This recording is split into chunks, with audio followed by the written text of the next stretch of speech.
and politics and issues around that. The Roja Muthiah Research Library has been there for the last 28 years, collecting material related to Tamil studies, more specifically humanities and social sciences, and disseminating this knowledge that's been collected here. We have a solid reference service at the library here, and very happy that these two forums, Roja Muthiah Library and the DPF, jointly have ventured into this idea of creating a space for discussing several ideas. And I invite Suchitra Vijayan, the author of this book, Midnight's Borders, A People's History of Modern India, which is a very important book right now. It discusses various issues. I'm happy to invite my colleague, A.S. Panneerselvan, who heads the Center for Study in Public Sphere of the Roja Muthiah Library, who will be moderating this session. And I invite all of you second. Please leave your email addresses and phone numbers in case you'd like to be invited for the future programs. Contact one of our staff. You leave your cards, visiting cards, or write down your email and WhatsApp numbers. Thank you.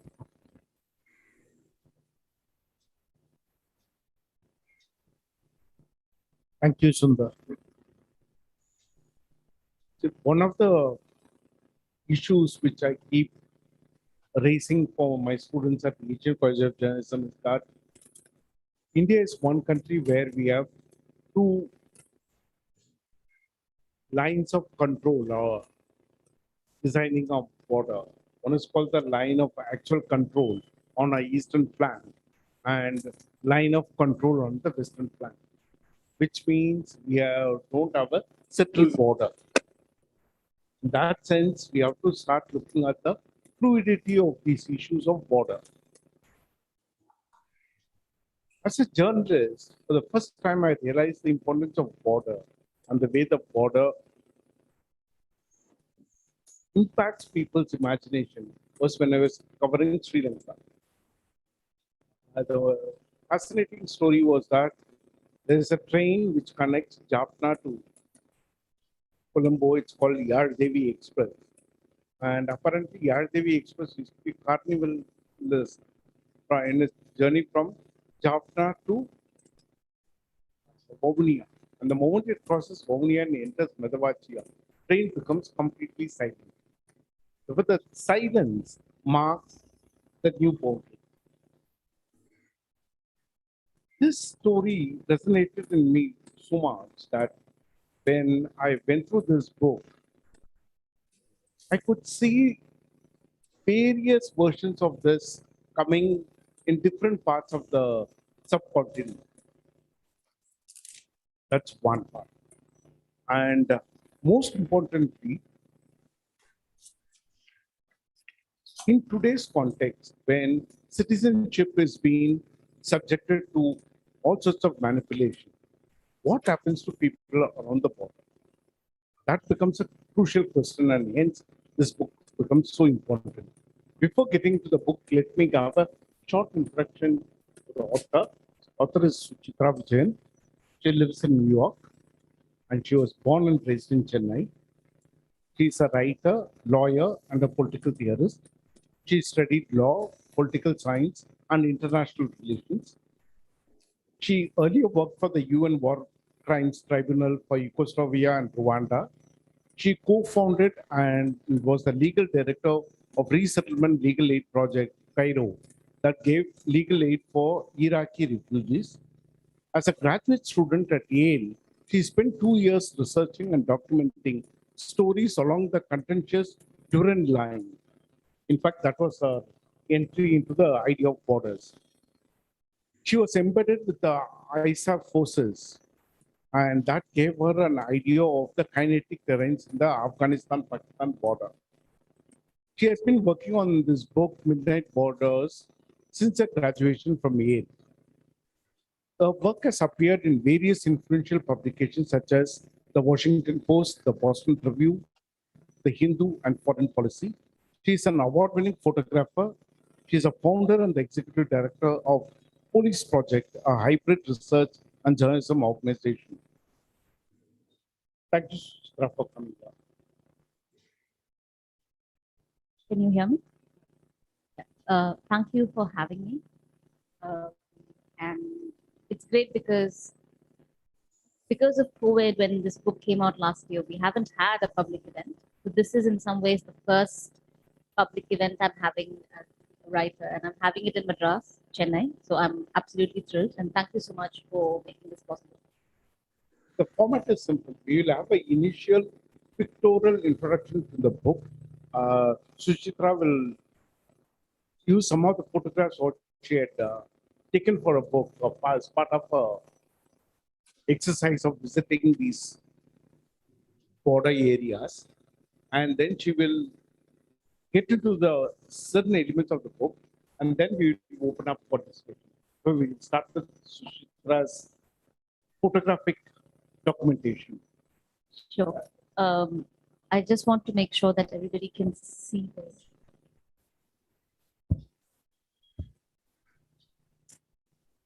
So this is, I usually start with the cover of the book. And a way to introduce this book is also to introduce a very specific time in which we are writing a book like this as a writer. The book has an India cover and it has a US UK cover. But there's also certain things about the book as we were putting together that we couldn't do. So before we get into the pictorial or the pictures of the book and why the images are so important to this book, I want to tell you about the images that didn't make the book.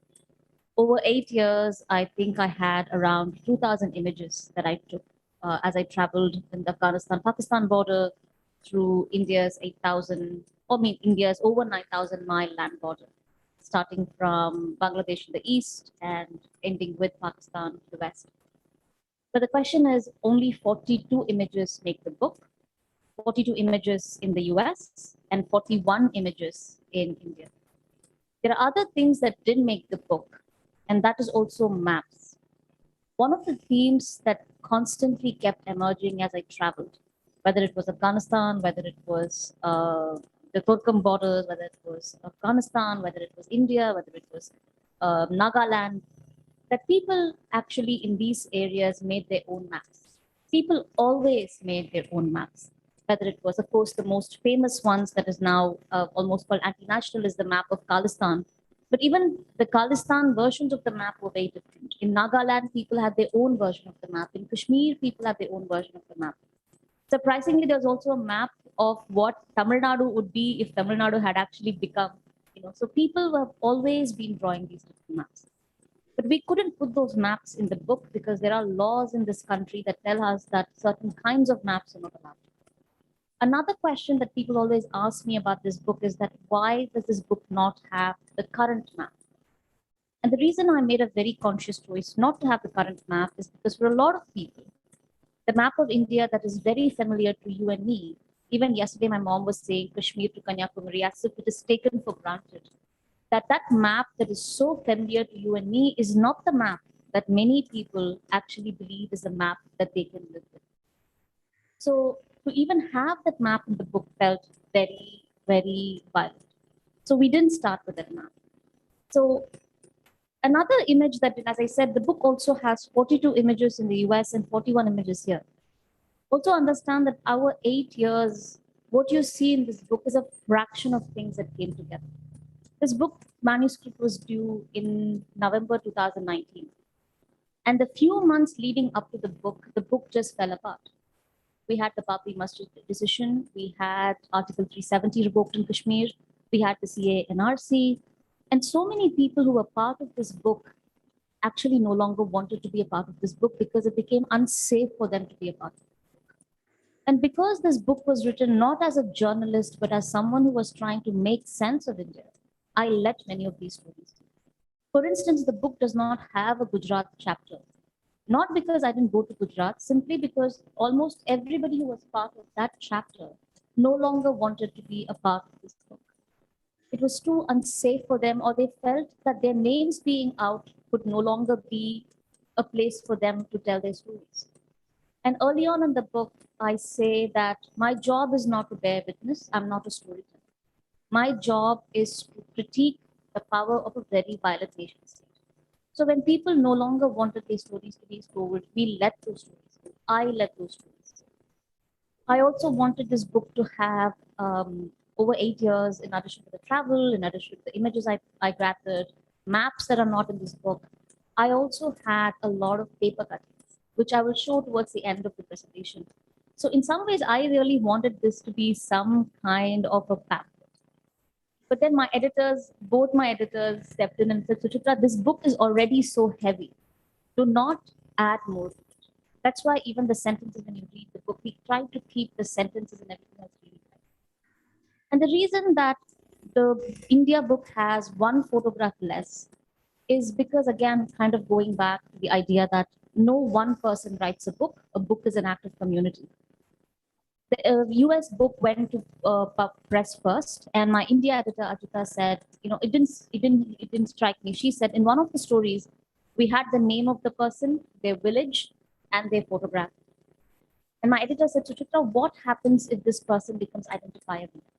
And these are people whose lives have already been deeply affected by the CA and RC, not to mention the violence of the foreigners' tribunals. So at that point in time, the India book, we removed the image. So we had the permission, the person had agreed, but we just felt we were not sure anymore. And the reason I'm giving, though this was supposed to be about the images, the reason I'm giving this very long introduction is that a book and a writer is very much a part of our time. Just as much as we can write, and I think even more important in the time that we live in, to remember the things that we cannot write, the stories that did not make it. The image we thought was no longer safe because the person who told their story, we didn't know if their story being printed along with their image was going to be safe for them anymore. What if someone went looking for them? What is the ethical job of a writer to put, maybe the person would not have been at risk. So that's how the book itself came together. What I'm going to do is kind of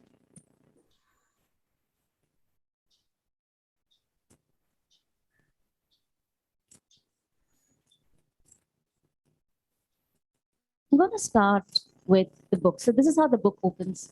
This is the first page of the book. And this is an important moment in the book for me and also in the journey, because I think this was when this image was taken in Paktika province in Afghanistan. I was embedded with the US forces in Afghanistan-Pakistan border. I was embedded in the US military. And when I first went there, I was doing research on insurgency in the border areas. The question I went there was very different. I didn't go there to do research on the Afghanistan-Pakistan border.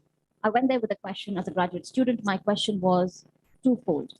One, what had happened to the $13 trillion that the US had spent in the name of war or terror in Afghanistan and Pakistan? Second, I also wanted to understand the way in which images were produced of the war on terror and 9/11. And one of the first things that became very clear to me when I got to Afghanistan was that 9/11 happened when I was 17 years old. And when I got to Afghanistan 10 years later, I had seen enough images of what Afghanistan looked like. When you all go home, you can take your phone and do a Google search, or you can do it now, of Afghanistan and war on terror. What you will find for the next 5 pages are images of US Army in a yellowish brown terrain. Over and over again, you will see images of the American soldiers. Sometimes you will see a hawk flying behind. Sometimes you will see them giving, ice creams or chocolates, or trying to be, they called it the counterinsurgency policy of winning the hearts and minds. But you never really saw what happened to Afghans. You never really saw images like this.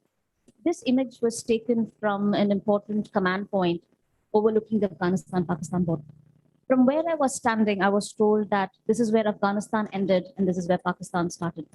Honestly, I didn't know where Afghanistan ended and where Pakistan started. And I don't think the new imperial army at least the Imperial Army, the US Imperial Army that was there, knew where Afghanistan ended and Pakistan started.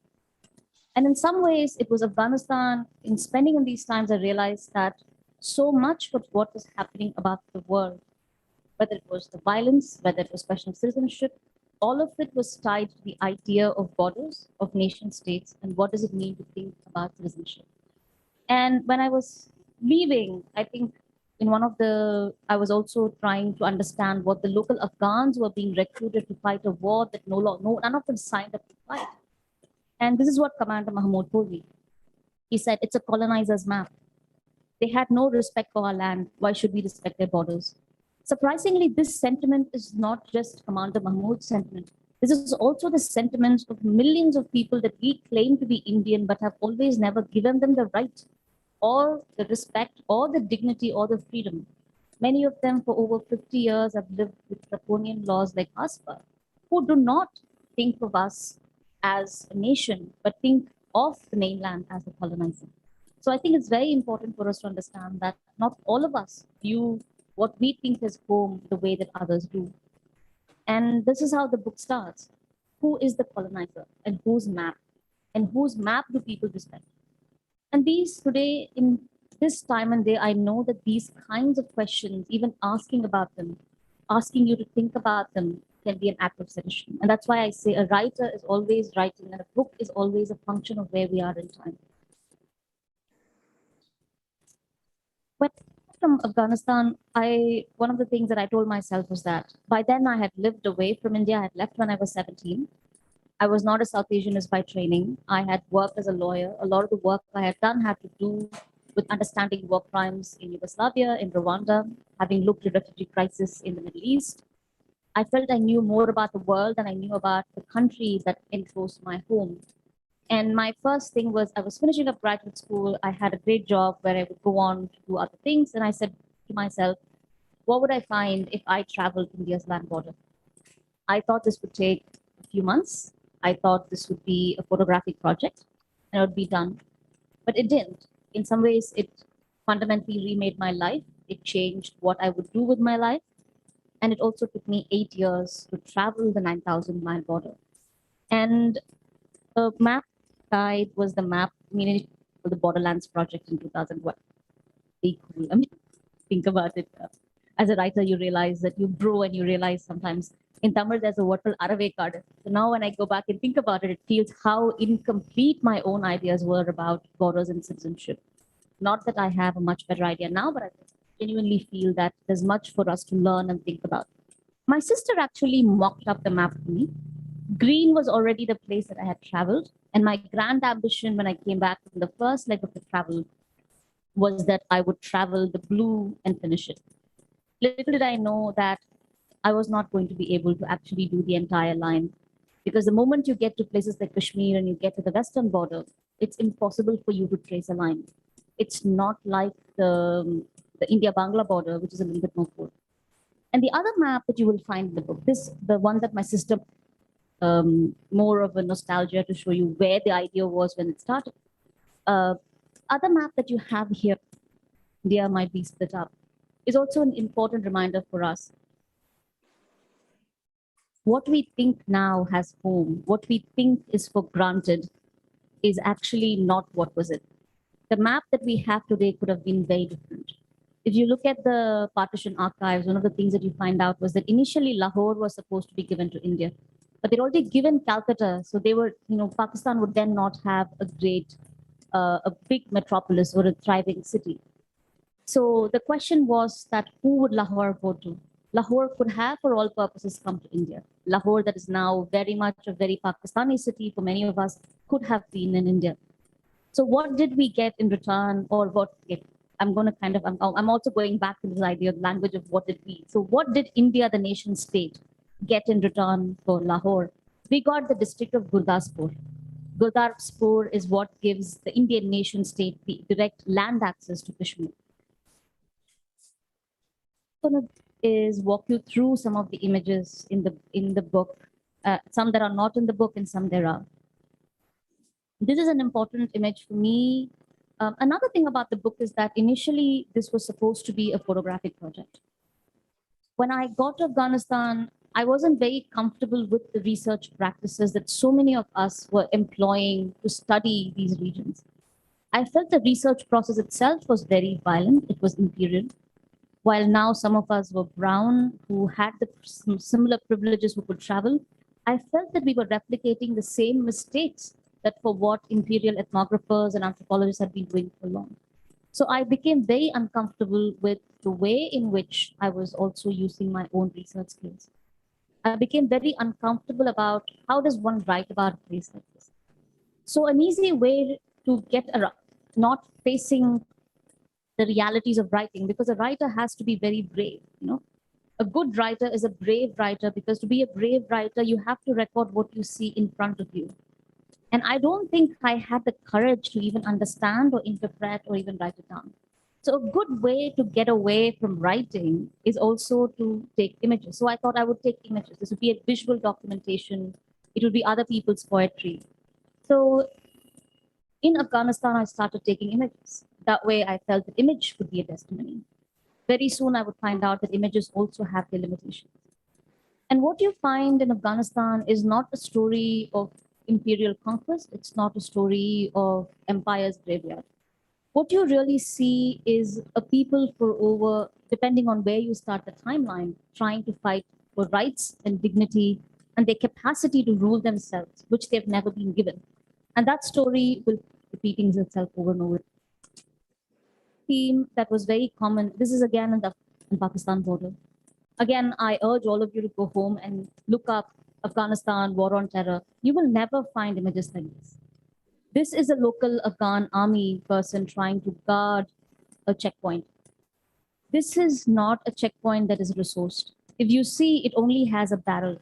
It doesn't even have an actual gun. So in reality, if the Taliban actually attacks this post, these poor men are actually going to die. So what you really have is not resources, but this is exactly what war looks like. And it's also important for us to remember that when you hear the word, look what our soldiers are doing in the border, this is what our soldiers are doing in the border. What they're really doing is that actually in war, a lot of war is just waiting around with no resources, where you send the communities most vulnerable to go fight a battle that you would never go fight yourself. And I saw this over and over again in Afghanistan. In some ways, if I hadn't seen it there, and I don't think I would have been able to recognize this as I traveled through it. Again, another important, which point. This is actually, the actual command point is important because the Americans had lost about 200 people trying to get this Gulradin post.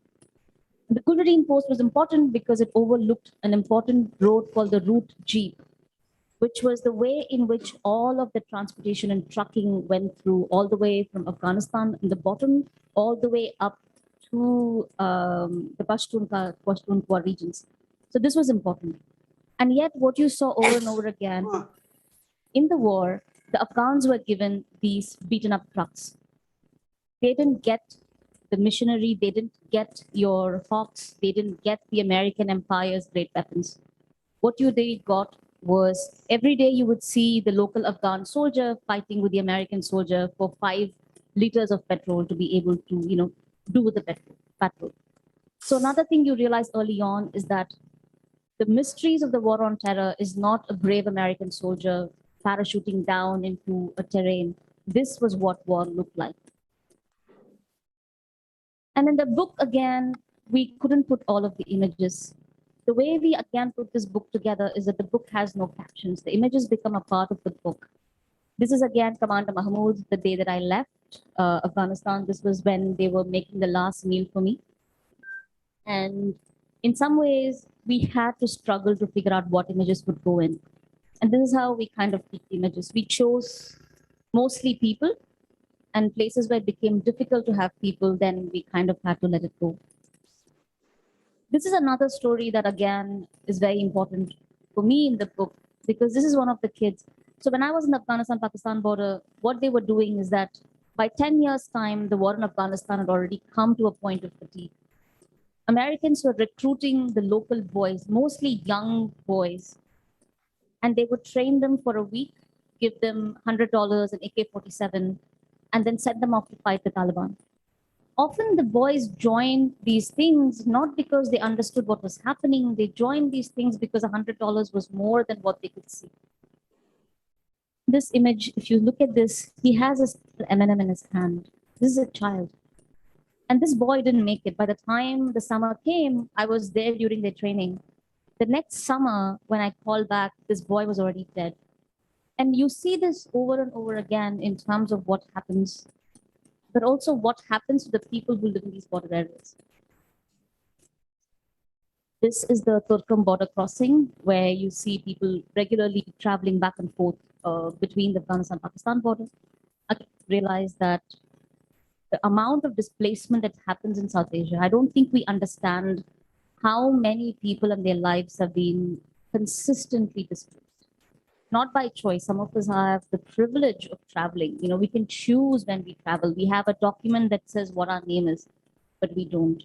Another theme that runs regularly through the book is this idea that we don't understand the extent to which people have to leave. And often when they leave, they're not leaving because they are thieves, they're not leaving because they're criminal, they're not illegal, they're leaving for a better life. Some of us, when we leave for a better life, we can come back as Sundar Pichais. Some of us do not get that. But the difference in the world is that while we encourage a certain kind of migration, other kinds of migration are called illegal, criminal.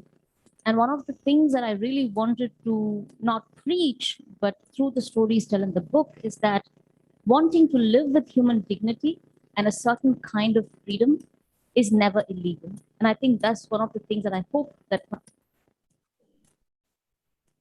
now us to the end of the Afghanistan-Pakistan border. And as I said, the book starts with the Afghanistan-Pakistan border because it gives you a sense of why this entire book started. This is the first leg of travel that I did in 2013. It's an interesting travel because in Afghanistan, along the Bangladesh border, you actually travel. You can travel and trace the line, but you can't do this once you leave this part of the world. Once you go to the other borders, it almost becomes impossible. This is, again, not in the book, but I always found this to be, this is from the CIA archives that were recently made available in 2000, I think 2015. And what is very interesting about this is these are cables that are sent from the desk in India, where this is what the Americans think the Indian border miles are. And there's a very interesting paragraph in the dispatch where they say, where the person writing this says, I have my doubts if the Indians will ever agree to any unclarified version of their boundary positions at this time. But we will still intend to give them the chance to say no. And again, what they're really trying to say is that it's impossible for us even today to actually tell us where the Indian border begins and where the Indian border ends. I know it sounds very crazy for a lot of us because it was also very crazy for me to understand that, because growing up, I think one of the first images of Kashmir came to me as a very young person with the image of the film Mayuratham's film Roja. Throughout the years, we've seen so many films where we are told that this border is sacrosanct. We are told that we know where the border begins and where the border ends. But in reality, that is not the case. The Indian state in its various documents cannot agree. Forget anybody else. The Indian state, the Pakistani state, the Bangladeshi state, the in Burma and all of these places, none of these South Asian nation states for their own records can agree where their own territorial sovereignty begins and ends. And one of the stories that I always like telling is that border security guards who are sent to guard our borders often do not know where the border begins and border ends. Often they themselves will find themselves on the other side because of a fog, and they would have to be returned back. So this is where the book starts. This is India's border pillar number 1. So this is how our border pillar number 1 looks. And actually the boys in both sides of the village use this as a border pillar. They use this as a wicket. No, what you're seeing is an international game of cricket between India and Bangladesh. But this is how the border looks. But there is actually no border in the real sense because people move. right? People move around very easily. Sometimes they're allowed to move, sometimes they are penalized. Everybody in the border area has two SIMs because you will get, the Indian SIM and you have the Bangla SIM. You will have Indian Kola and you'll have the Bangla Kola. Interestingly, the first time when I was here, every time I would go to these places, the first thing that would happen is that they would always come and give you things to eat. If it's not tea, then it would be cola. And one of the first trips, I still had a border security guard standing with me. And when they got me a cola, the guard tells me, "Oh, this is Bangla cola. You're anti-national. Go get her Indian cola." But you realize that these constant conversations actually consistently militate what happens in these border areas. Again, some of the instances of what it looks. But the most interesting things is that as you grow up in Malda, you will still find border pillars that say East Pakistan. Some border pillars are lost. Some of them are in people's backyards. Half the time you will find clothes hanging here. Again, what these things do over and over again is really militate the idea of what we do with the border. Of course, the once porous border is now being increasingly electrified. As you can see, the fences are now coming up. I think almost 80% of the fence is done. And it's not as fortified as the India-Pakistan border and other borders, but you can see how militarization is completely remaking these places.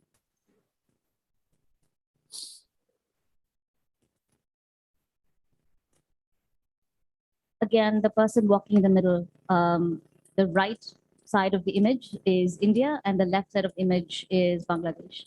And these are all villages caught in between. Of course, there are homes in which the international border runs, which means that somebody's house, if they cross their house, you would be in a different country. And what's incredibly problematic in all of this is that it's not just a story, right? It's not just one anecdote, right? Who do these people belong to is not just a question of belonging and rights and dignity, but also who gets to police these people.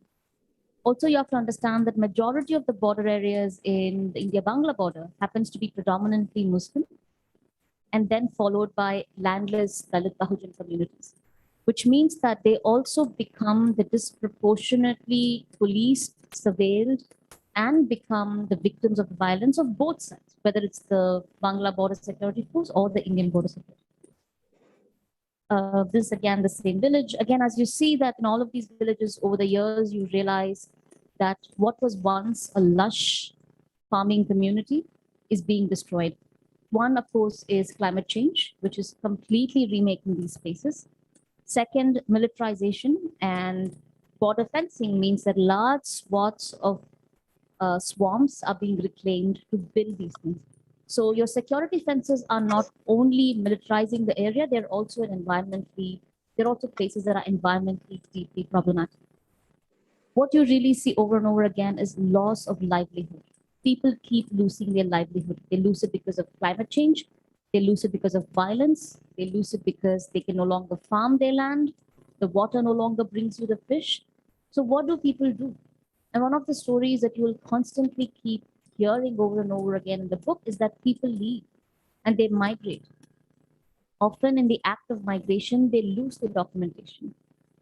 Every time there is a rain, when you go to these parts of the world, you will find an old gentleman sitting by the corner trying to dry his ID document. Because that ID document is the only thing that makes him, gives him some identification. He has no land. The land is either underwater or he's moved because of violence. Without his ID document, he could be called an illegal. He could be sent away. And often even the capacity to have an ID card, even in a time at which the Indian government actually is giving out ID cards for cows, we don't have those who have lived within what is the territorial limit of India. They do not possess identification that can actually claim who they are. So these are again images from Tawang and other places. Again, once you go and you spend time in Arunachal Pradesh and all of these communities, what you really see is a consistent resistance from many of the monks who have lived there for long. They have a sense of resistance against what's happening. In all of India's border areas, one thing that is happening over and over again is the question of militarization, climate change, and along with it, reclamation of land. the army and the border security force often they confiscate huge swaths of land and they build structures that are environmentally damaging. And I was very surprised when I first went to Tawang, when I started doing this project, is that the story was not just about the Chinese incursion. The story was not just the Chinese coming in. The story was that of how the idea, the rhetoric of development hadn't actually reached any of these places, how people regularly spoke about corruption, but more importantly, people spoke regularly of fighting the state, fighting the local state, because they were fighting for environmental rights. They were constantly fighting against building of dams, they were fighting against acquisition of lands. And the story that never got told to a larger audience was that Tibetan monks are very much part of a huge resistance where they consistently protest. At the same time, they're also so deeply dependent on the military to bring them the services, right? It takes you almost 2.5 days to go from drive. It took me 2.5 days to drive from Dimapur all the way to Tawang. What should be a 4-hour or a 5-hour journey takes you 2 days. And it's by design. It's not just a question of corruption, but it's also by design that you're keeping these regions. So those who live in these spaces, imagine taking 2 days to just leave a city. What should take you 4 hours, taking you 2 days? Second is also the ways in which we think about these landscapes. One of the things that I learned while I was traveling is that what you see in the visuals that whether it's in cinema, whether it is in reporting, all of these spaces consistently militate your idea of what a border is, right? Because right behind this is China. These are regions that both India and China claim as their own, but nobody really knows where, again, India begins and China ends. So again, these are images from the region. This is an image that actually didn't make the book. And this is a story of ecocide. One of the stories I wish had more presence in the book is the story of environmental damage. So what you really see is this stunning place is actually what happens is when the ground basically is opened up because of consistent logging. And what you see is that the earth has split. And now what you see is that the land that is split has become along with these dead trees. So these are dead trees. And then what you have, well, this looks like a stunning image. What you really see is a story of ecocide. A border is not just about fighting some kind of an imaginary enemy who, could be someone else, someone we're constantly fighting. The enemy also that we are not taking care of the landscapes. We're not taking care of the region in a way it should be. Because what we don't realize is that climate change is already here. What army will you stand to guard your borders when ocean has already swallowed up your home? Especially for a place like Chennai, we are already under the coastline. So imagine in a few years, a lot of our homes that we know in our lifetime is not going to be where we are. We already have over 2 million climate change refugees within South Asia. So how are we going? What rights do these people have? Once the ocean, once anything else that climate change does is going to take over. Also part of the border story is not just the freedom and dignity, but also the story of what is going on with climate change, and especially people most affected by climate change. These are images from the story, the massacre in Delhi and in Assam. And these are hard stories to tell because this is a story in which the person that I spoke to was a person who ended up burying all the children from the massacre. And this is a story of memorialization where how do you tell a story in which not only were people slaughtered, including children. So Nobin Hussain, who's in the book, talks about running for help and not getting it and coming back home to see his entire family killed, including his young nieces. The tree that you see here is what he points out to. He says, we also bury people there. And the reality is that in places like this, there are no memorials for people who died of these things. So how do you again tell these stories without making this a trauma porn, right? It becomes very easy for writers to say, okay, this person died, that person died, 5,000 people were killed. But what then? What comes after you tell someone's trauma? Also, how do you depict a person's trauma? And the photograph that you see on the top, this is from the book, is where Nobin Hussain is. Right behind him, to the left, is where they buried over 200 children. And as you see, he's standing on the ground where he buried those children, right? So what you really see is that the history of borders in India, or history of borders in all of South Asia, is also a story of communities constantly fighting violence. They're fighting a kind of violence that happens so often that there is no sense of justice. There is no sense to understand what happens. There is a line in the book where the photographer who photographed the massacre is there. He's one of the only few photographers who's there on the site. He sees the then Prime Minister Indira Gandhi come in, and she basically is very surprised that there's a photographer. Her biggest concern, he says, was that there was a photographer present to document something. Her concern was not that so many people had been killed. And there's an incredible line in that book. The photographer I'm talking about is Bhavan Singh. So Bhavan Singh won the World Press Photograph for documenting the Delhi massacre. And when I interviewed Bhavan Singh, he says, I saw some of the most powerful people in the country who could have done something to help these people, save these people, and they never did it. He, of course, was talking about Indira Gandhi back then, repeated over and over and over again in the book. Some of the most powerful people in this country who could have done something have failed or abdicated their responsibility to not only bring freedom and dignity to these people, but have consistently denied and have been the roadblock for these people getting any kind of. One of the very few images where we have a photograph of someone stating directly, this Abeham, she is someone who was born and raised here, but she was picked up as a doubtful voter when she was a few months pregnant.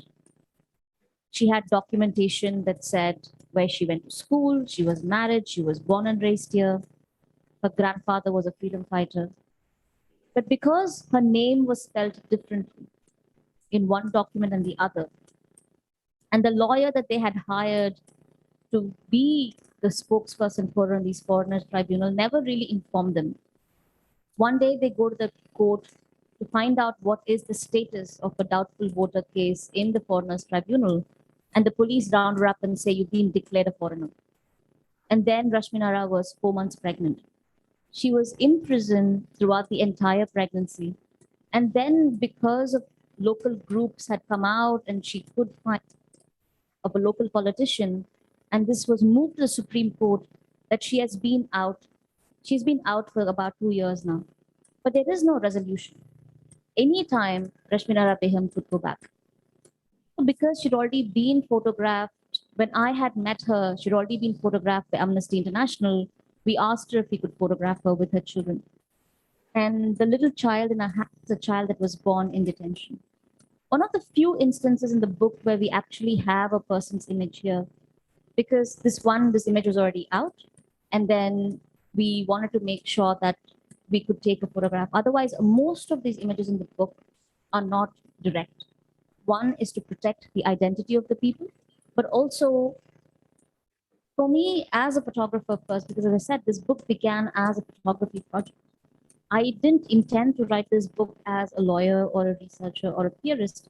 I intended to write this book as a photographer. And I very quickly realized that photographs would not be enough.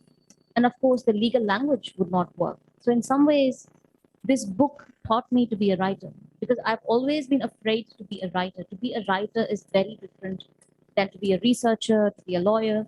So even as the images became more and more, it became impossible for me to take the same kind of images.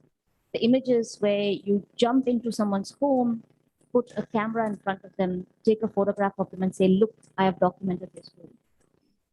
And also I had to start thinking, if I was going through this, would I allow someone to come into my house and take a photograph of me when I was the most vulnerable?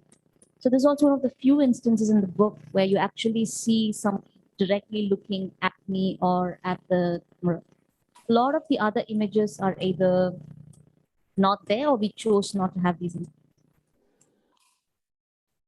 Once, as I said, the images became insufficient.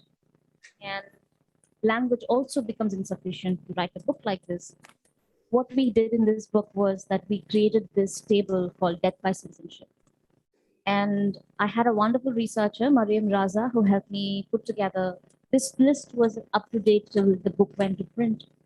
We actually put the list of all the people who had died as a result of being held in these prisons, or these were people who had documents but were picked up by the Foreigners Tribunal. And again, all of them held in these places, they passed away. So we have different reasons. Some of them were suicides. This is just a, we had, I think there are 5 pages. And we also made a very active choice to put this list of people who passed away, death by citizenship, right in the middle of the book. This is not an appendix. So we had to find different ways of telling a story. A list is an important thing, right? A list is always an important way of telling a story. Another thing that I also found, whether it was Yugoslavia, whether it was Kosovo, whether it was Rwanda, whether it was my Iraqi clients, whether it was my clients who had formerly been part of the Sudanese liberation movement, all of them had lists. They all had lists of people, their comrades that they had lost. So this, keeping a list right in the heart of the book as a way for us to realize that not only memorializing these people, because a lot of these names don't even appear. Another thing that I found as we were doing this research was that half the time when people reported this, they got their names wrong. When people died, we didn't even get their names wrong. So make sure that we got their names right. Of course, this is not up to date. So we also had to find ways of telling stories, and lists were important. This brings us to Kashmir. Again, if you see the way this image doesn't make the book, but the way I shot these images was that I didn't want people to be identified. And the way it was lit and shot was to make sure that I wanted to protect the people, because I no longer knew how safe it was for people to talk. I mean, we are in a world where they are picking up comedians for arresting comedians under sedition laws for the jokes that they never said. Families that have been, members have been disappeared. Kashmir is much larger. It's a story, it's a and disappearance, but it's also a story that is much longer. Photograph that I took with one of the families that I spoke to, again, here in the book. What you see on the other side is a death telegram.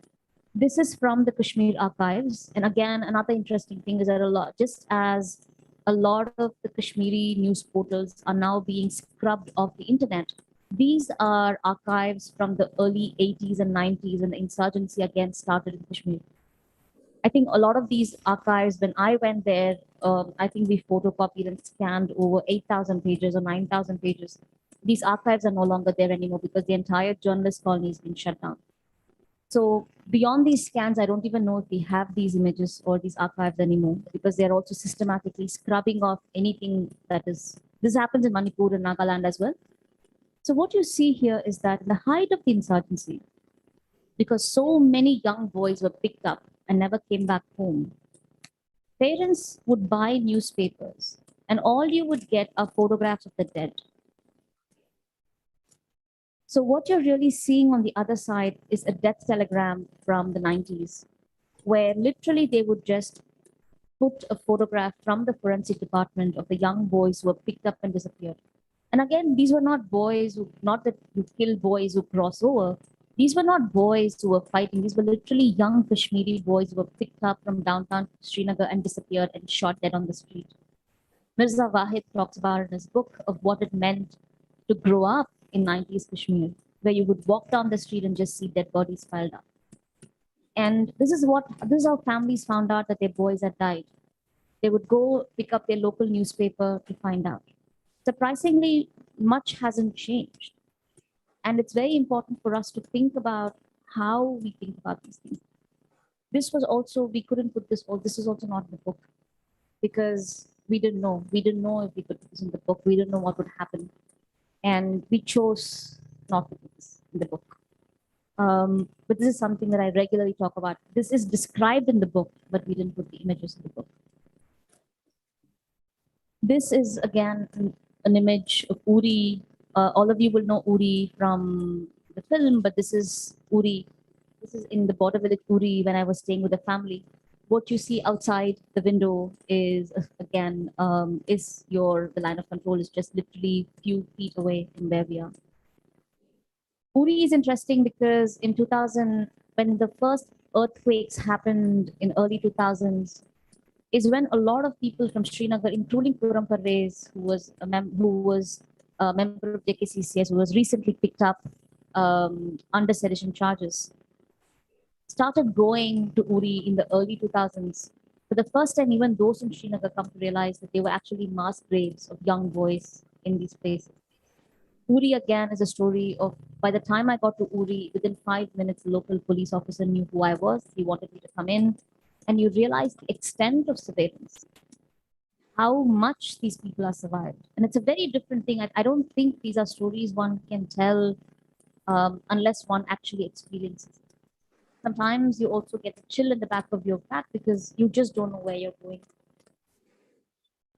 Again, these are images from the bunkers. I also chose not to put one of the reviewers for the New Indian Express said, called me a silly girl and said, this girl doesn't know what happened in the borders, and she does not respect our soldiers. The reality is that when I started talking about this, and as I spoke about the soldiers and the young men in Afghanistan who are going to fight, a lot of soldiering is waiting around and doing nothing, fighting the battles that we never signed up for. But also, this was not the story that I was going to tell. I was not telling the state story. I was not going to be the narrative of the state. So these are some of the things that I actually wanted in the book, but doesn't appear in the book. Story of someone who's 102 years old. How does someone who was older than the nation states of South Asia prove where they belong to? And I think this is something that you see in the chapter in Myanmar, where the Myanmar chapter starts with the story of a young Rohingya refugee who was in Assam, who was held in Assam for over 12 years for illegally crossing the border. He's not supposed to have been held for more than a year, but he ends up spending 12 years. And I found him when he was trying to smuggle a letter out. So when I try to tell Amir Hakim's story, you realize that what happened in Myanmar, how systematically people's identities were removed, you realize that manufacturing statelessness has been going on in South Asia for a really long time.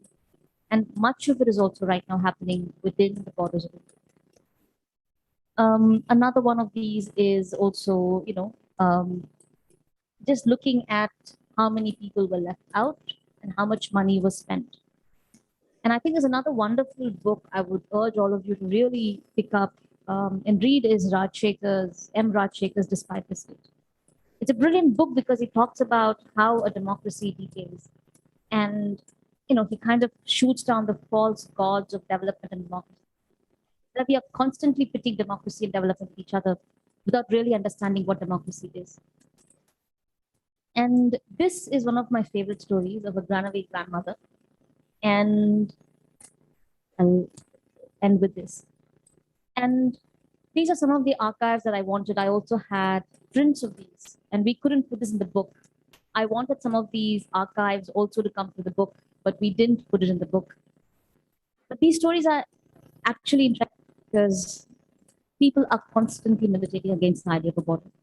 No matter how militarized it is, no matter how many fences you put, how strong these fences are, how many border guards you put it, people will constantly militate against it because the border is not the most natural way for us or how we believe and build community. So I'll end with that.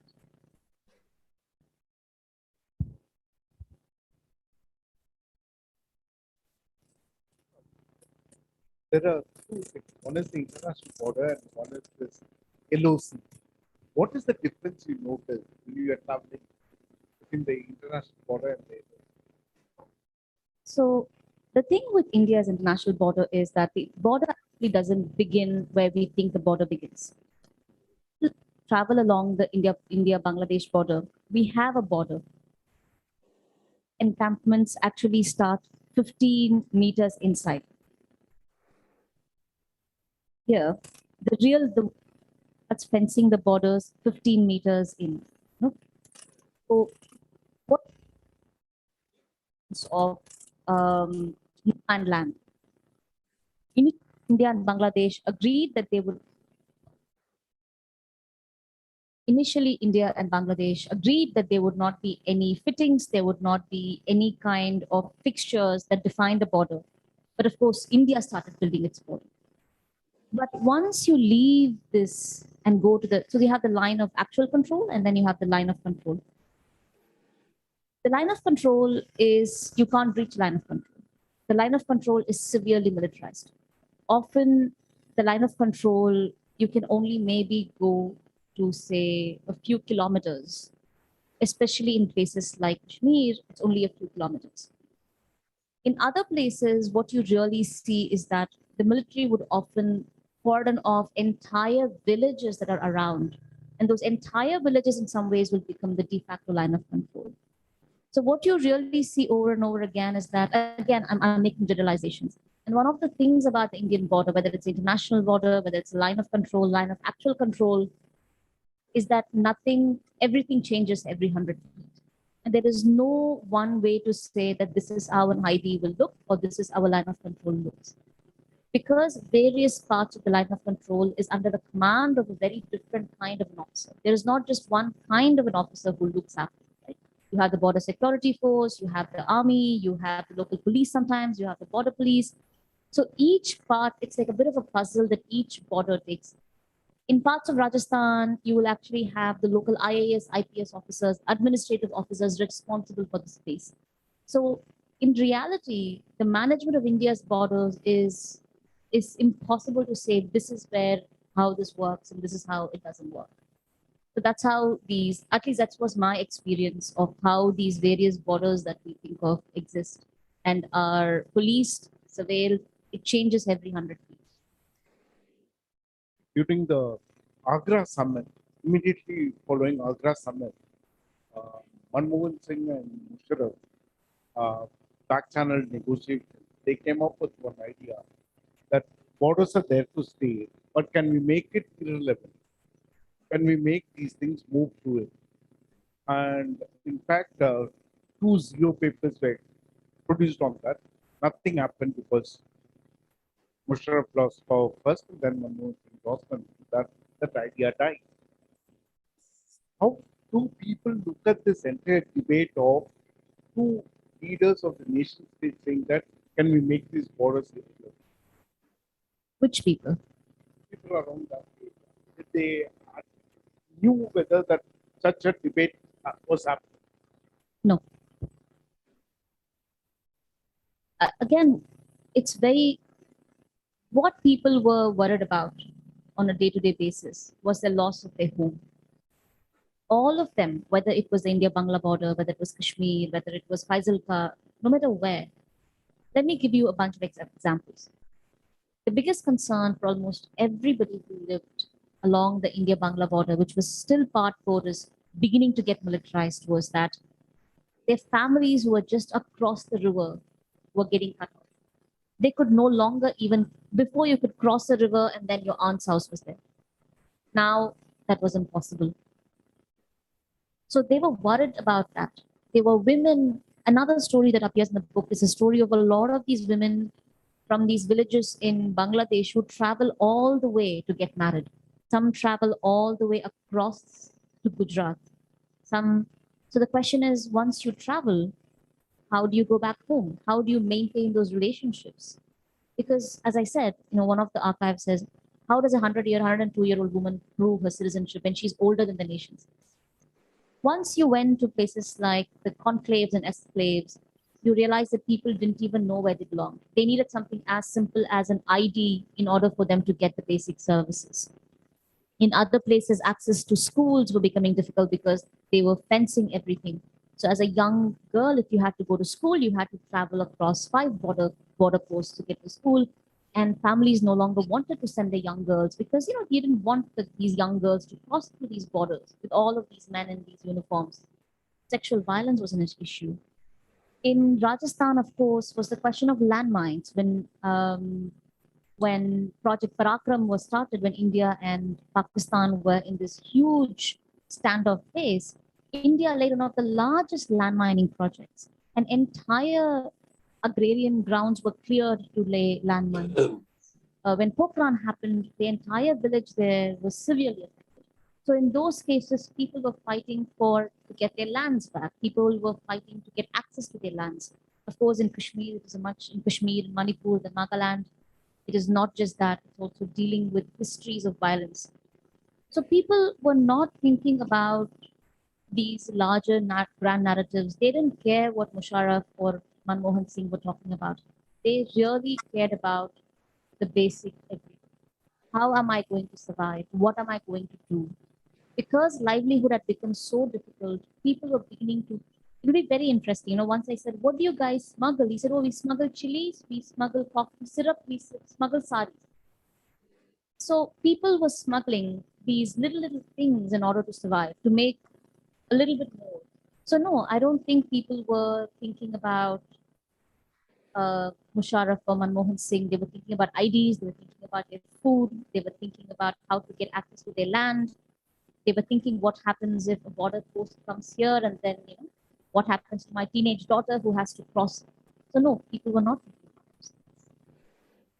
One of the interesting thing is there is a chapter on Nelly, and Nelly is technically not a border by any stretch of the imagination. Why did you choose Nelly in a book which deals with border, and what is the metaphorical significance of it? So two things. One, every person that I came to Nelly much later, uh, towards the last leg of my travel. But almost everybody, I spent about 2.5 years, almost 2.5 years during the Assam work. And I was doing the Assam field work before Assam became news, before the NRC and CAA became. This was when people were beginning to kind of wake up to a reality. Almost everybody I spoke to spoke of little massacres and riots. Every family history of migration, history of moving within these various IDP camps started with a history of violence. And Nelly was one of it. A lot of communities after Nelly migrated because they no longer felt it was safe to live there. Or there were people who had seen the massacres. There were people who had survived the massacre.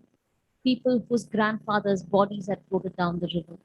So in some ways, Nelly just kept coming over and over and over again. And again, it's one of those, when you say in Tamil Nadu, you say Chidambara Ragasya, right? It's one of those things where everybody knows what happened, but nobody talks about it. There was an official report that was published, but a handful of people have seen it. Maybe a few journalists over the years have had access to it, but nobody has really seen the actual report.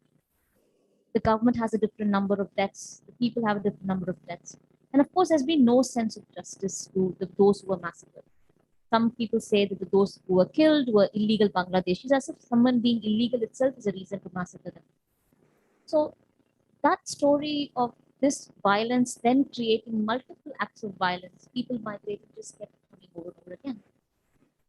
And by the time I had also finished doing my own field work, I realized that borders were not just the land borders. There were other kinds of borders that were already being created internally.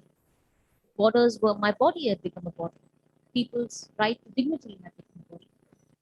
And another thing that was important was that there was another story of another very violent massacre that never got told.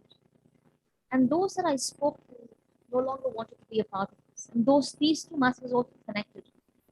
And my way of trying to make sense of this is that how does one tell a story of impunity that happened almost 35 years ago, but also how does one try to connect it to the present?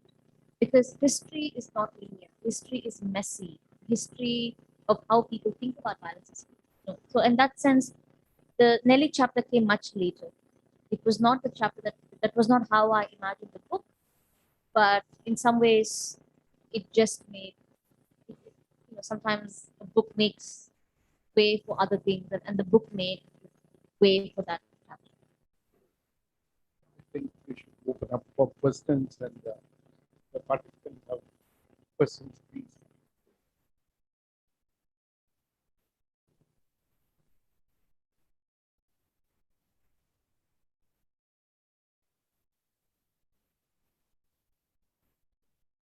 Please introduce yourself. Sarah. I was just listening to your last question and the last answer, and I thought it was a very. I was waiting for you to say that there are many areas where there are borders, not just your national border. And I think that's very correct because what happens with these massacres that you're clearing the ground. When you clear the ground or you create new differences between people or tensions between people, then you're like taking territory. You're creating something new in that space, right? And that I think that is the way that we should be thinking about borders as a difference between us, both internally and at the external border of the country. So I appreciate your answer to that. Thank you, sir.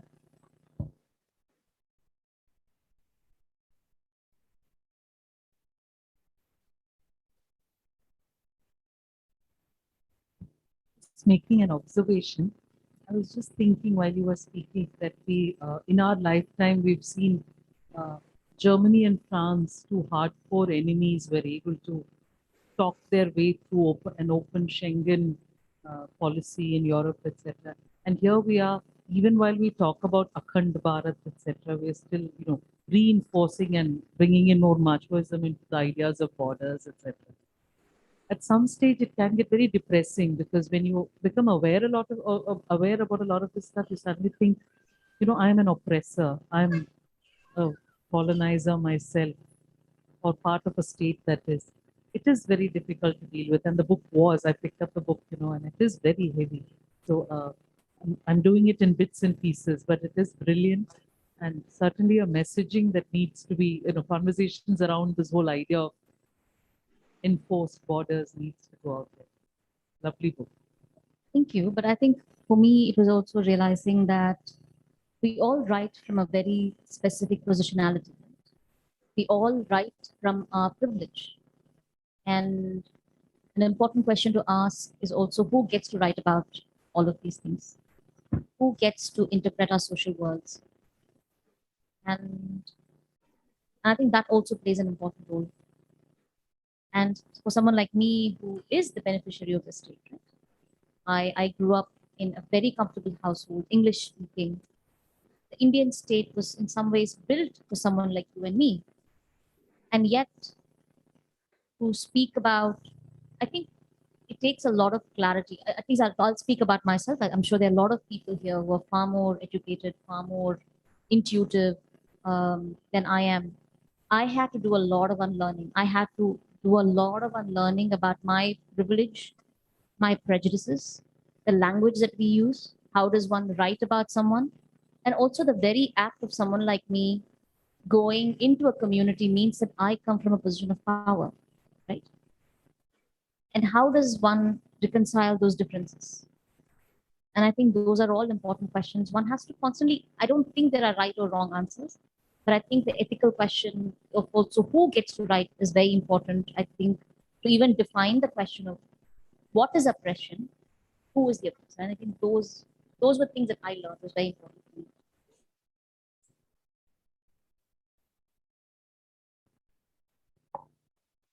Yeah, my question will be a couple of mixed. I think you said the history is messy. History is messy. What we learn from schools or colleges from the history also. The India will be like this, even Kanyakumari to Kashmir, or you can vice versa. But how we can really understand borders? Because once you experience only, you can have a broader perspective of borders. When people do not know, they learn in a way that doesn't look like. But how we can understand, we can accept the fact the borders are not like this. How do we need more literature on that? Or how can we explore lot? Because we tend to believe the same. How we can understand? How we get the idea about it. Once we go back, how we can articulate in our own living, how we can educate the upcoming generation. Any answer for that? I mean, it's always a difficult. I mean, history is very fundamental to nation making. Right? A nation is born out of a certain kind of history making. Who gets to tell the history? And I think that's linked to the thing that I said about who gets to write is very important.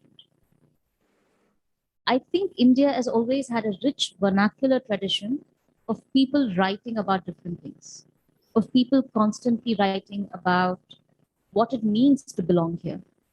I was recently speaking to someone who said, who was working on the archives on Tamil Nadu's idea of federalism, the local debates. And I realized I didn't know any of this. Not that I assumed that I did, but to educate oneself is a lifelong thing. So I try not to preach. My job as a writer is to write a social reality, is to be honest to this time and speak the truth that I think is important. So multiple things. One, I think, is a larger fundamental problem of who gets to write, who gets to interpret India, or what we think is India, South Asia, Bangladesh, Pakistan, who gets to. It's my very humble opinion that majority of those people still tend to be the same people. India's elite, certain kind of elite have always interpreted India to the world, not only for us, but also the outside world. Of course, that is increasingly changing. But a certain section of people for the last 70 years have been the ones who have interpreted India, good, bad, or ugly. I think that has to change. Diversity of ideas is important. I think we have to have difficult conversations, difficult ideas. That's why we have literature. And I think the Indian vernacular traditions have always done a much better job of doing that. So my job is to write. I've written it, but it's also my job to learn. And hopefully people will educate themselves. One can only hope that that process is. I don't like giving speeches. I don't want to preach about it. I think now the biggest problem is the discovery problem. How does one discover something that's different? When algorithms tell us this is what one should do. Discovery of knowledge has always been a question of crisis. And I think that is something that we have to constantly militate. That's why reading different things are important. I read everything. I read everything from Swarajya magazine to Op India to print. I read all kinds of garbage. I also read some good things here and there. But I also try to understand what makes sense to me. So that's how I think about it. So I don't know how to solve this, but I think hopefully if all of us can disagree, I think that's why freedom of expression is so important. The capacity to disagree with each other, the capacity to produce scholarship. I think those are all important. But I don't have great answers. I'm a very small person. I don't have great answers about grand narratives.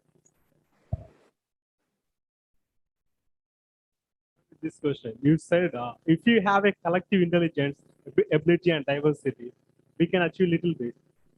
But the problem is nowadays the minority views are very important. What is important? Minority views. Minority views are important. They not tend to prevail, but they stimulate divergent attention and thought. But when you dissent something, there's always a backfire. Whether you do or you do not, everything backfires you either by blatant state oppression, anything.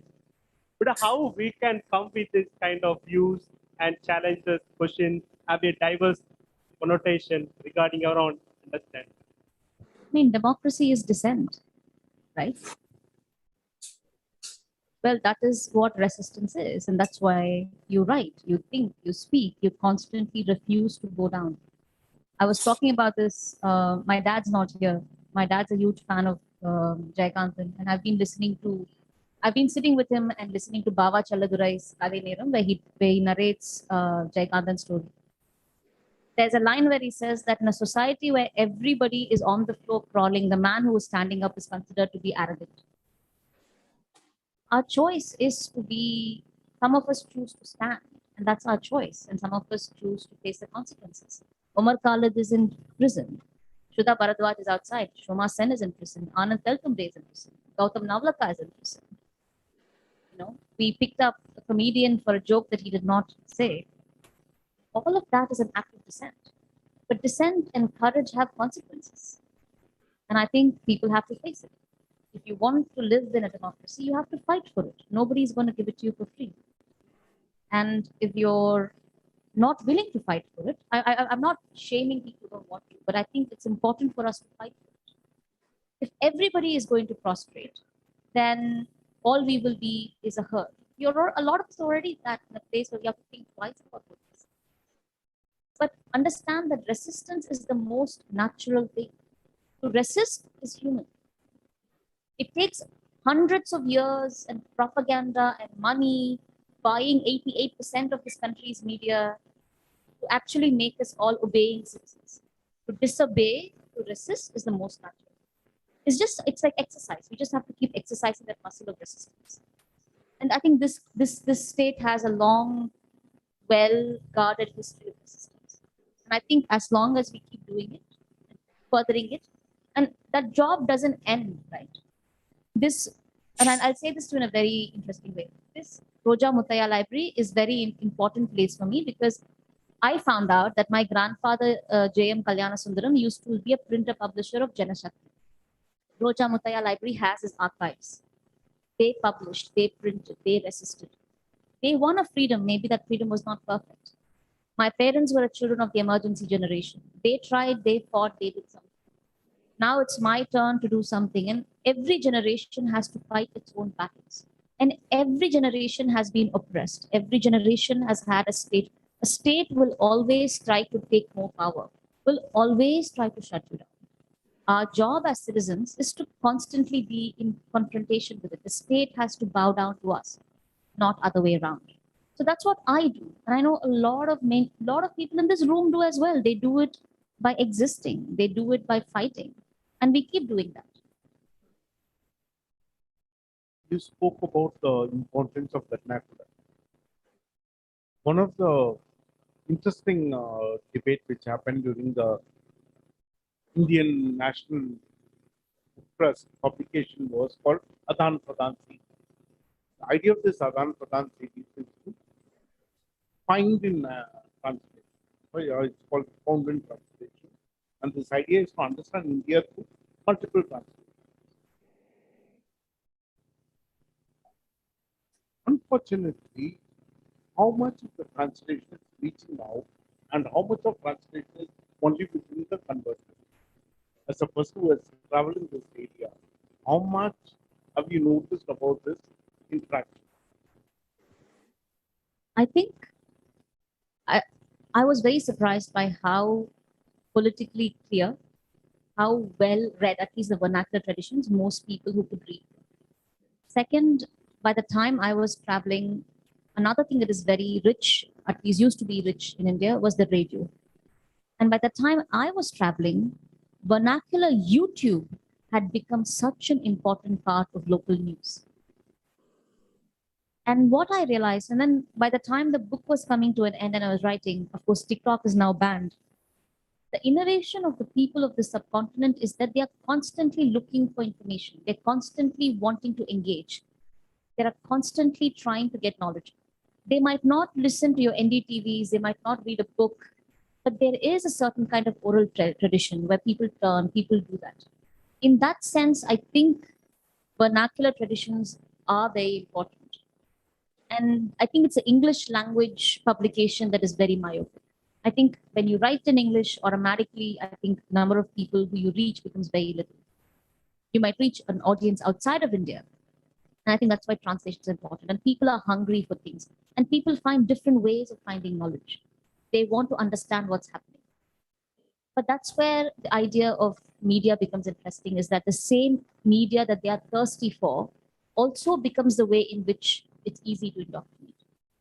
And I think the biggest problem now is that increasingly the diversity of ideas, information is what is not reaching.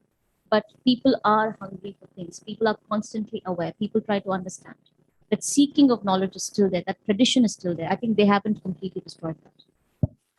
The biggest problem today is it's not about the number of media outlets. There is a proliferation of media outlets. The problem is it lacks pluralism. So you have about 500 cameras focusing on a single person. rather than getting 3 or 4 people. I still remember Raghurai landing in Bhopal after the gas tragedy, where he went behind the Union Carbide plant to take some photographs, which means actually you're bringing in an additional perspective. But today, having 500 cameras focusing on the same thing, which means there is a proliferation of information rather than the plurality of information. As a scholar, how do you look at this overwhelming of the proliferation of information, which also gets manifold, it's multiplied in unimaginable way due to algorithm also, where digital algorithm driven manifestation of the proliferation of ideas rather than the plurality of ideas. As a scholar, how do you negotiate this reality? I think there are two ways. I negotiate it as someone who is a scholar. I also negotiate as someone who's writing, who's photographing. As a scholar, I think we already have the answers. I think if you look at the work of Stuart Hall, what Stuart Hall was talking about, a lot of these people were talking about in the 60s and 70s, thinking about policing dissent. I think the crisis of information or misinformation has been a crisis for a very long time. And I think one of the things that Stuart Hall goes back to over and over again, and something that I think there's value in it for us to think about, is the question of representation. Representation is important. Not so much diversity, but representation. I think we confuse diversity and representation. I think representation is one. One of the things you should consistently do, and I think I do it, and I think that's where the scholar and the writer becomes almost one, is to consistently make sure that, just as I said, that dissent is an act one has to reclaim. Resisting against the one story is also a story that one has to keep constantly fighting, to look for different ways of telling it. And this is why I constantly have a problem with the corporatization of writing.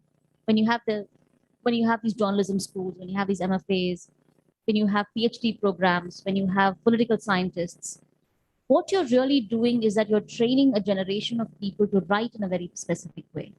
You're training them to think in a very specific way. You are telling them that this will sell, so you do this. I didn't go through an MFA, and I think writing this book taught me about this very question. Which story does one tell? What source does one quote? All of that is very, very intentional. It is something that one has to constantly keep doing over and over again. Initially, when I started writing this book, I remember looking at my reading list.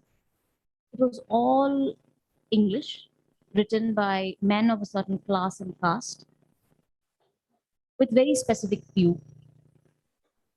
And I realized that this was what was very easily accessible to me, because it agreed with my idea of the world. It agreed with everything that I wanted to say. One of the reasons it took me 8 years to write this book, and that's why I said I also had to unlearn a lot of this, is to look for a diversity of bibliography. Citation is politics. Who you cite is politics. Who you choose to listen to is politics. What map you choose to give is politics. How you get to take a photograph is politics. Who you tend to dedicate your book to is politics. You realize very quickly how powerful open words. And this is something that I constantly tell myself that I have to keep looking for. That plurality is very important, because it's very easy for all of us to get caught in our bubbles of indifference, thinking it's a bubble of hope, right? When I speak to someone like you, it gives me great hope, because I know that a lot of things that I think are things that you believe in. If I believe that freedom of speech is important, I believe that you will also believe that. But sometimes that bubble of hope that we are all creating for ourselves also becomes a bubble of indifference, where we can also become that I only will cite Mr. Panneerselvan when I think about this. When I ask him about a very specific question, the complacency begins. And that is something that we constantly have to, that's also a part of a muscle that one has to flex. There are no right answers, right? Because we are in the business of interpreting the world. We are in the world of thinking about social realities. And that's always going to be. And the second part of it is reserving the right to change your mind. I always reserve the right to change my mind. And I don't think of it as a flaw. I think it's a great value because that's how our citations, our politics, who we refer to, who we listen to, all of that matters. One last question. This is, you are also a photographer. How do you make this distinction between what is an empathetic look and what is a voyeuristic gaze? Where does an empathetic look becomes a voyeuristic gaze? As a photographer, how do you draw that line? This is a very long answer. So see, I became a photographer because I don't know why I became a photographer. I've been taking photographs since 2004. I became a photographer because I was very afraid of being a writer. I didn't think I could be a good writer. I've always wanted to be a writer, but I was very afraid to be a writer. So I thought I'll become a photographer. Also, my grandfather was a photographer. I felt visual language was easy for me. And when I became a photographer, what do most photographers do? We look at the grades. We go to the Magnum archive. We look at, Cartier-Bresson. Everybody here who's taken a camera at one point in time has quoted Bresson, and we've said, these moments. We were all quoted Kappa saying, if you're not close enough, you're not good enough. But when Kappa was photographing, there was no, there's only a fixed lens. There was no telephoto lens, right? And then and I did all those idiocies because I felt that I was already told that these were the masters and you photograph like them. It took me a long time to realize that the traditions that these great masters came from, or the masters, I no longer think of them as great masters, is a very different tradition from mine. My photographic, impulse should be intuitive to who I am. What is it that I am photographing? And that took a long time for me.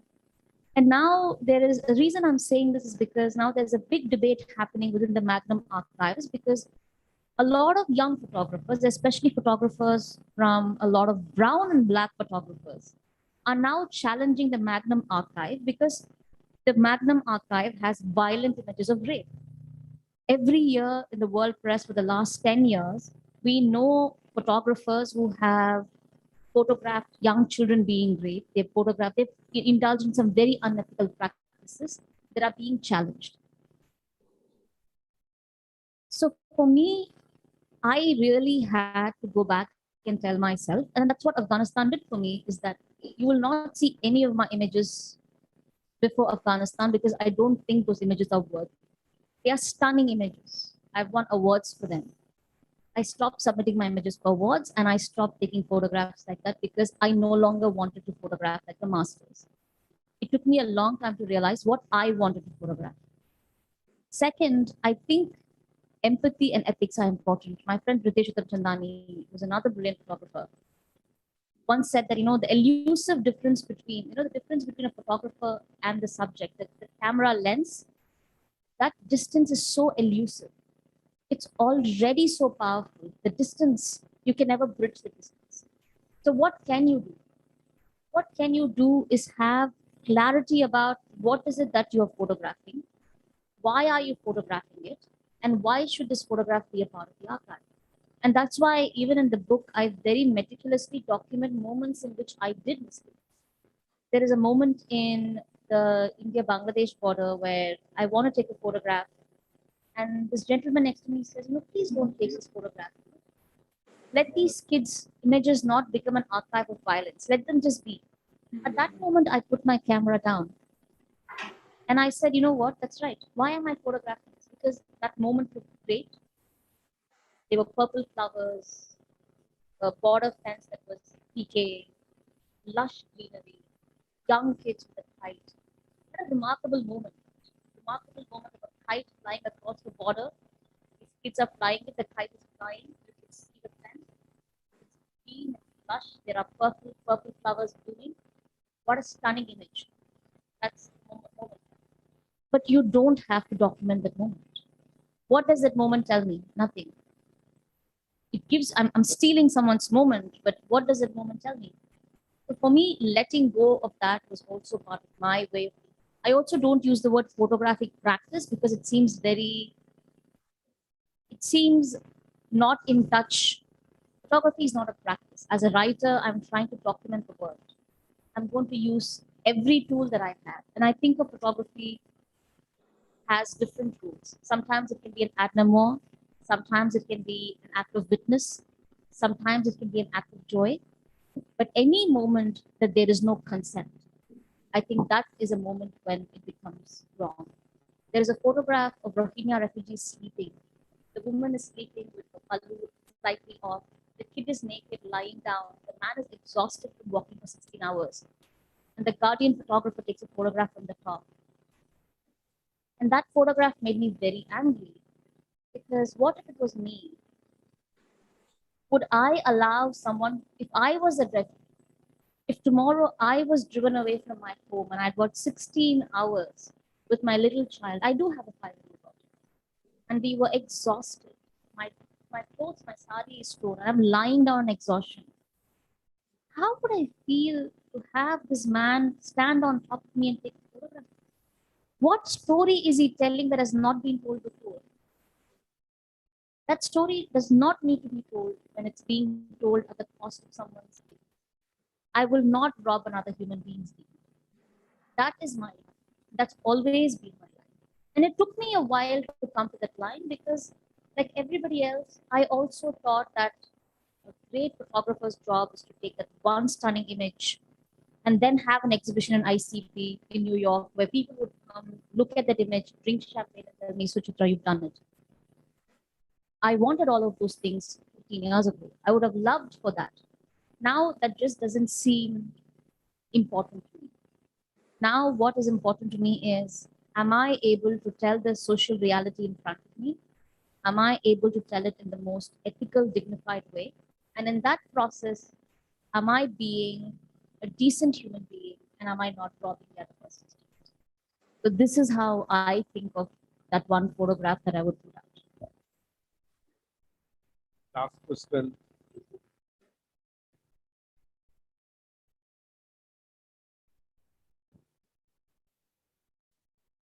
I'm Karthik. I just really like the line in the book. I just remember, like, just like Myanmar, India is also exporting foreigners from its own citizens. It's happening all over the border.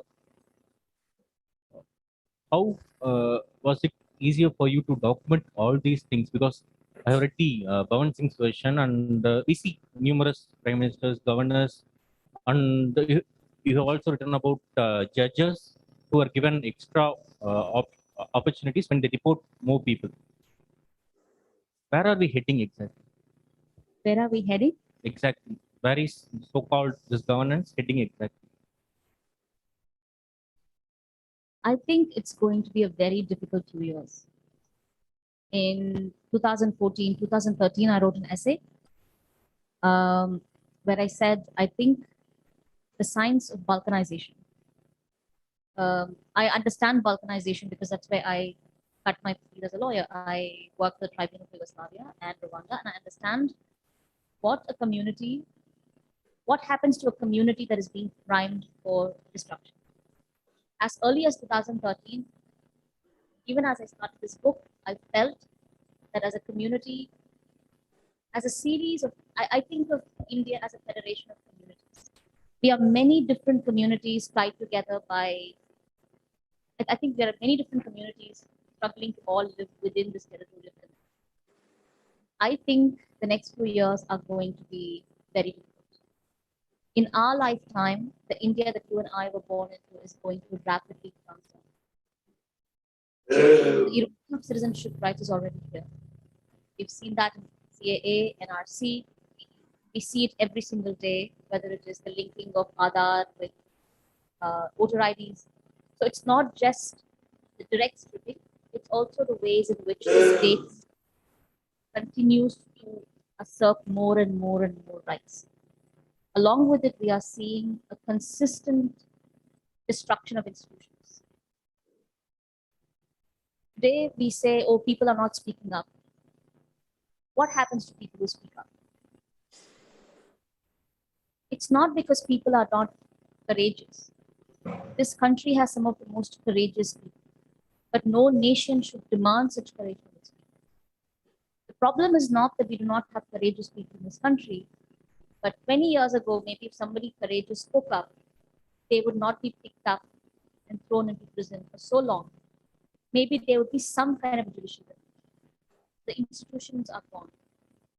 Political leadership, as we understand, is no longer political leadership that thinks that the people in this country deserve to. Every single day, we see violence against minorities, and that violence is very quickly going to come to us. And what is the Hindu Rashtra?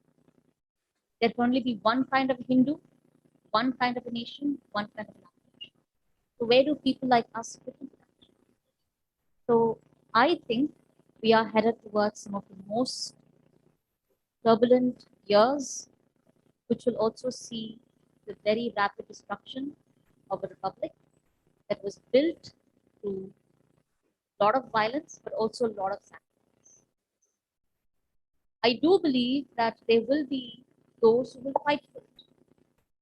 When I say fight for it, I do not know if we're going to fight for the idea of India, because we can't go back to the status quo. I think we have to fight for something better.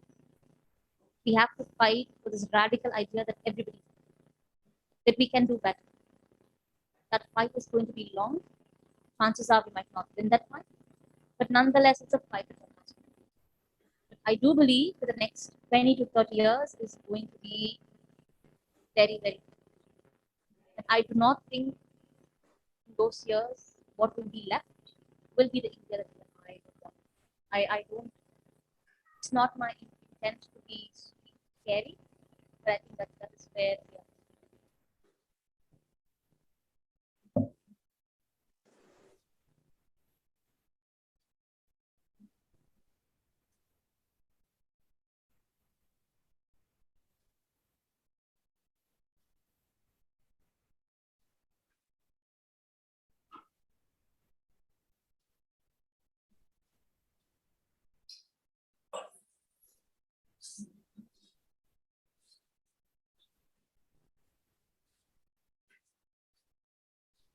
I think he might be the much better person to answer that question. I will tell you something else. You always there's a wonderful book by Mariam Kaba. That's the title. It's about abolitionist movement. The title is called "We Do This Till It Frees Us." Freedom is always going to be taken away from us. So we do this till it frees us. So we have to keep doing this in our life. I believe that we have to fight for the person next to us. There might be a cancer, but who is the cancer killing? You have to be able to fight for the person who is being attacked today. Not because of any great ideal. I think that's the most decent thing to do. So you fight. You always fight. You never give up. But the question is, what do you fight for? Do you fight for an idea of a nation? Or do you fight for the idea that the person next to you should have the same dignity, respect, and freedom that you have, or what we might no longer have? I think that fight is a fight that you and I have. It's a fight that we will pass on to our children's children, and that fight is always going to be. So you do this till it frees us. So we keep doing it. Not everybody can do it, but those of them who do it will. And I see myself as a footnote. My job is to record those who fight. I'm not brave. I don't know if I'm brave. I'm not the one. Khalid is in prison. I'm not. Sharjeel is in prison. I'm not Sharjeel. Toma Sen is in prison. Anand Teltumde is in prison. Puram Parvez is in prison. I am not those brave people. I am outside. I'm sitting here. So what can I do? My job is to then be the footnote of history, to record that. To always make sure that Umar Khalid is remembered. Not that because I write, remembering is an act of community. That's what I'm saying. What anybody else does is for you to decide. Resistance can happen in every act, like breathing is necessary. So yeah, to fight the cancer, you don't get it off. That's what I think. Democratic earning is being ingrained in us.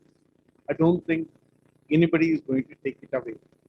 For instance, when General Sia established this military group, some of the Pakistani generals said that, look, we have 3 years, Allah, America. But these 3 years are not going to reduce us to subsequent human beings. We'll fight for our rights.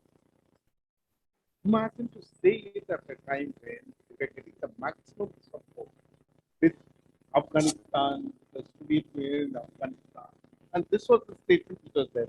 Hence, I think that democratic earning is much more deeply ingrained than what we are being to acknowledge. And it's far more difficult.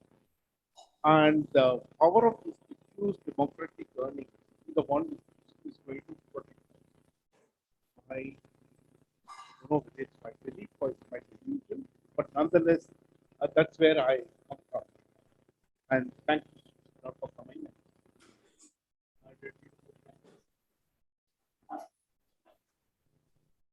I know it's a Monday evening, so thanks for coming. This, as I said, is very special to me. This is my first public event. I hope all of you will stay safe, wear masks, and we also have books. That's what my publisher told me to say. We have books. If you want the books here, and I'm happy to sign it for you. But again, thank you so much for coming and listening to me. Thank you. I really appreciate it.